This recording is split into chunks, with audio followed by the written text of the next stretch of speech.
تو لوگ کہہ رہے ہیں کہ مودی ظلم ہے، مودی ظالم ہے، مودی ظالم ہے، وہ ظلم کر رہا ہے۔ میں کہتا ہوں ہندوستان کا مسلمان مودی سے بڑا ظالم ہے، کیونکہ ہندوستان کا مسلمان صبح اٹھنے سے لے کر آنکھ کھلنے سے لے کر رات کو سونے تک نہ جانے کتنی بار نبی کے سنتوں کا جنازہ نکال دیتا ہے۔ ہمارے نبی اپنے صحاباؤں کے ساتھ ایک بار گزر رہے تھے راستے سے، راستے میں انہیں ایک پتھر دکھا، نبی وہ پتھر کو پکڑتے ہیں اور راستے کے کنارے میں پھینک دیتے ہیں اور کہتے ہیں اپنے صحاباؤں سے کہ اگر تمہیں راستے میں کوئی رکاوٹ دکھے تو تم اسے ہٹا دو تاکہ تمہارے بعد جو آئے اسے پریشانی نہ ہو۔ تو صحاباؤں نے اس بات پہ اتنا عمل کیا کہ کئی سالوں کے بعد ایک یہودی کا گروپ اس راستے سے گزر رہا تھا، اسی راستے سے، اور راستے میں ایک پتھر گرا ہوا دیکھتا ہے تو پتھر کو دیکھ کر بولتا ہے کہ شاید اس راستے سے مسلمان نہیں گزرا۔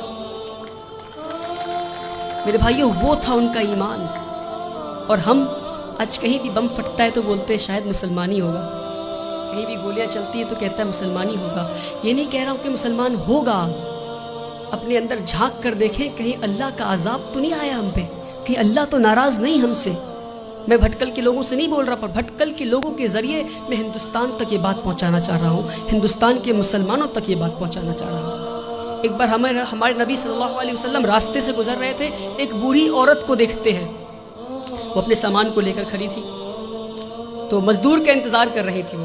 تو نبی کریم جاتے ہیں، کہتے ہیں یار اے میری ماں، میں تمہارا مزدور بن جاؤں کیا؟ وہ پورے کائنات کے سردار مزدور بننے کو تیار ہو گئے، اور آج ہم اگر کوئی جوتا پلٹ رہا ہوتا ہے تو اسے سیدھا نہیں کر سکتے۔ یہ ہمارے مسلمانوں کی آج وہ عقر ہے، پتہ نہیں کس بات کی عقر میں جی رہے ہیں، جس کی امت اس بات کی عقر میں جی رہی ہے، اس کا رسول دوسروں کی مزدوری کرنے کو تیار ہو گیا تھا۔ کہتے ہیں اے ماں جی میں مزدور بن جاؤں تمہارا؟ ماں جی کہتی ٹھیک ہے، وہ بوڑھی عورت کہتی ٹھیک ہے، تو مجھے مکہ کے باہر چھوڑ دو۔ نبی کریم اس بوڑھی عورت کو مکہ کے باہر چھوڑنے جاتے ہیں، راستے میں بوڑھی عورت کہتی کوئی محمد آیا ہے، کوئی جادوگر ہے، اور گالیاں دینے لگتی محمد صلی اللہ علیہ وسلم کو۔ نبی کریم پیار سے شانتی سے مسکراتے ہوئے ان کی بات سنتے ہیں، مکہ کے باہر لے جا کر چھوڑ دیتے ہیں۔ اور جب واپس ہو رہے ہوتے ہیں تو بوڑھی عورت پوچھتی ہے ارے بیٹا تو نے میری مزدوری کی ہے، مزدوری تو لے جا۔ کہتے نہیں رہنے دو ماں۔ تو کہتے اچھا اپنا نام تو بتا جا۔ تو کہتے میرا نام محمد ہے، وہی محمد جسے تو گالی دے رہی تھی۔ میرے پیارے بھائیوں، ہم اس نبی کی امت ہے، اس بات کو نہ بھولیں۔ ہمارے نبی سے زیادہ بڑا مثال سیکولرزم کا اس دنیا میں نہیں ہے، جس نے مزدوری کی اس غیر قوم عورت کی جو ان کو گالیاں دے رہی تھی، مسکراتے ہوئے اس کا کام کر دیا۔ اس نبی کی امت ہے ہم۔ جب طائف میں گئے تو انہیں اتنی پتھر ماری گئی کہ ان کا جوتا مبارک خون سے بھر گیا۔ تو جبرائیل امین نیچے آتے ہیں اور کہتے ہیں کہ اے نبی آپ کہیے تو ہم طائف ایک ویلی میں تھا، تو دو پہاڑ کے بیچ میں طائف والے لوگوں کو ہم کچل دیں گے۔ ہمارے نبی گھائل حال میں بھی پتھر کھا کے بھی کہتے ہیں میں تو یہاں رحمت کے لیے آیا ہوں۔ میرے بھائیوں، ہم اس نبی کی امت ہے، اس بات کو ہم نہ بھولیں۔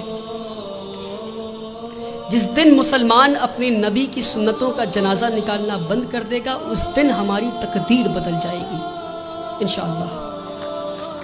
اللہ تعالی ہندوستان اور اہل ہندوستان کے دلوں میں اسلام کے لیے عزت اور مسلمانوں کے لیے پیار بخشے۔ اللہ تعالی اس دیش میں امن اور شانتی قائم کرے۔